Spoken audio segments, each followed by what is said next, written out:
Okay, here's a little DIY how to change the front strut mounts on a 2001 Audi TT.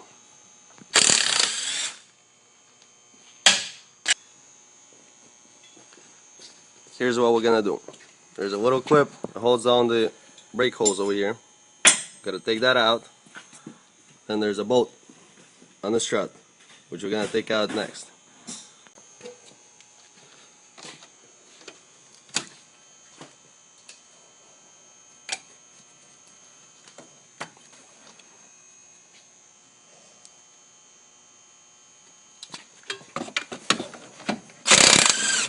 Then we're gonna detach the sway bar link.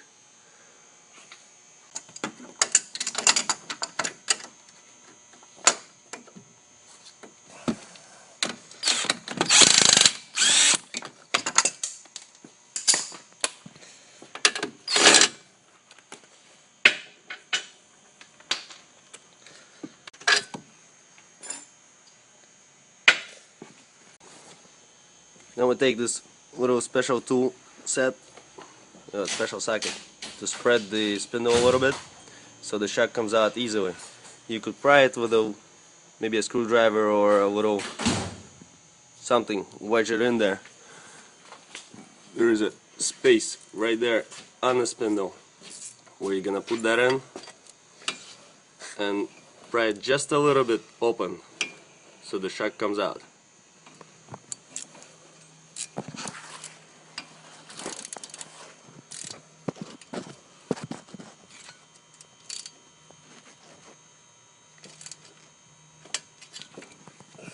The special tool, it stays in there. It's hollow. When you twist it, it stays in there and it pries it just a little bit, just enough for the shock to come out easily.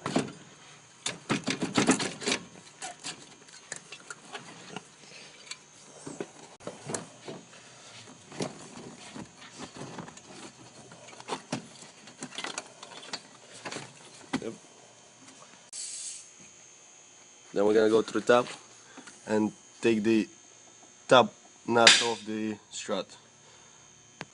As soon as you take the nut off, the strut is out.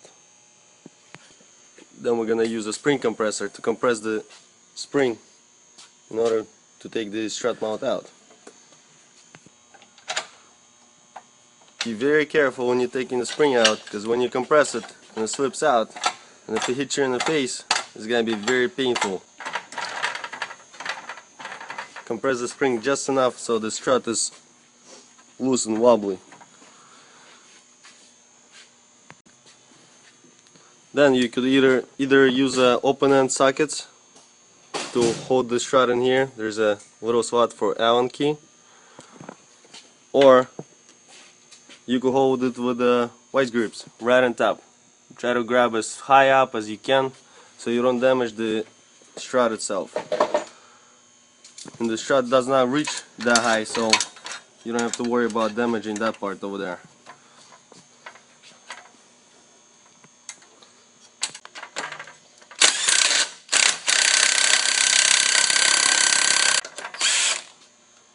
You cannot just put a gun to it, because if the shock of the strut is going to be spinning inside, it might damage the strut internals. So you gotta be careful with this. This part is not supposed to spin when you're taking the nut off. And if you use vice grips, it actually holds the strut in place too. You take a new strut mount. Make sure you replace the little bearing too, because bearings are important in there. If they're bad, they may be making noise. Make sure you put her in properly. Strut up.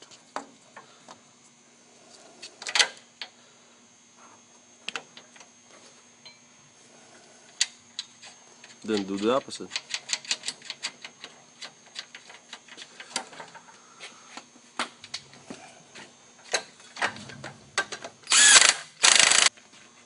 When you decompress in the spring, make sure the spring is sitting correctly in the strut, and you are all set. Then you could put this strut back into the strut tower. Put the nut back on.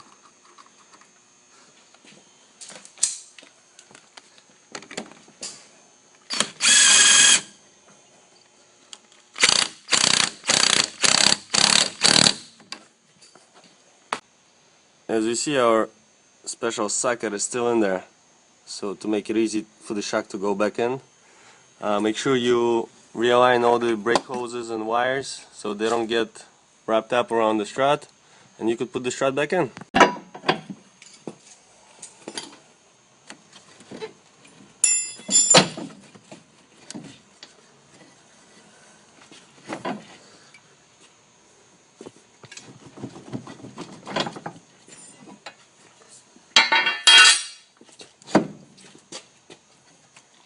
As soon as the strut back in all the way, you could take your chisel or whatever you wedged in there, so it kind of holds the strut in place.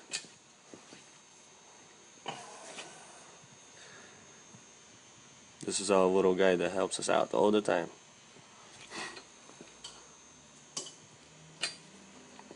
And you could put the bolts back in and do exactly opposite of this assembly.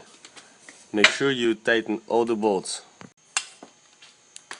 You also have to make sure you put all the hoses back in and clip them in just like they were when you were taking them out. Same goes for the wires, as if you don't do that, they're gonna rub through with the tire and then you're gonna have a problem. Careful, don't break the ABS sensor while you're in there.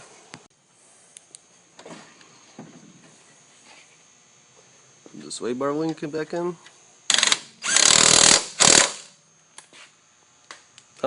And you're all set. Okay, this is the other side of the strut mount job on that TT. That will apply only to the TTs. There's a level sensor over here for the automatic headlights. You gotta take the level sensor bracket off in order not to break the sensor when you're doing the job. As you see, this on the bolt was frozen, rusted in, and it broke. When we were taking it out, we'll show you in a second how to take the broken bolt out of there. So we'll take the bracket off. Make sure you hold the other side of this little ball joint in there on the sensor lever, because you might break that too. Take the bracket off. Okay, we'll take the torch to it. You gotta heat up the nut which the bolt is sitting in. Try not to heat up the bolt itself, just the nut. As soon as you see it's getting red, you gotta start extracting the bolt. No, cool down. You gotta cool it down so it breaks the rust off. Kinda cracks it in there so the bolt becomes loose.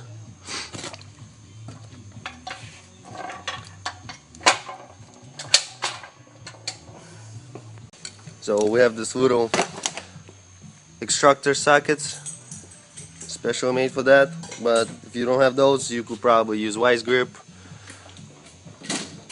or something similar. You gotta pick the right size, knock it on the bolt just a little bit.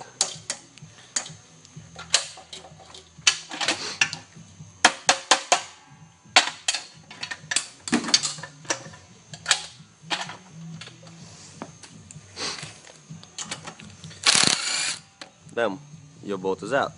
Just pick another bolt, same bolt, and you're all set.